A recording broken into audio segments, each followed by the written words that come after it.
এইখানে যে অঙ্কটা দেখতেছেন এই টাইপের অঙ্ক কিন্তু পরীক্ষার হলে বারবার আসে, আমরা কিন্তু প্রশ্ন দেখেই এটার অ্যান্সার বলে দিতে পারি। তো এই টাইপের অঙ্কগুলো বিসিএস আসে, প্রাইমারিতে আসে, যেহেতু বিসিএস আসে অন্যান্য যে কোনো চাকরির জন্য এই প্রশ্নগুলা ইম্পর্টেন্ট। আমরা এই টাইপের ম্যাথগুলো আজকে 30 সেকেন্ডে সমাধান করার চেষ্টা করব। এখানে কি বলছে দেখেন, যে 3, 9 ও 4 এর চতুর্থ সমানুপাতি কত।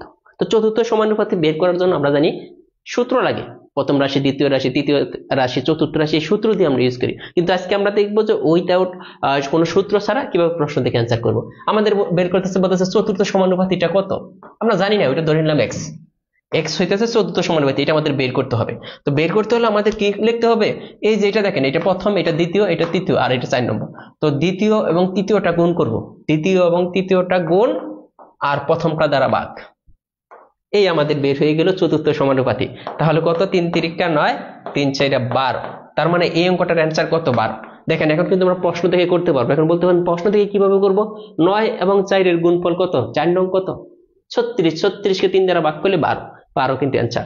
আপনি যদি এইটাও যদি না বুঝে থাকেন, সেম নিয়মের দেখেন একটা অঙ্ক দেখেন, 15তম নিবন্ধন পরীক্ষায় আসছে। তো আমাদের বের করতে বলছে কি, চতুর্থ সমানুপাতি, ধরে নিলাম এক্স।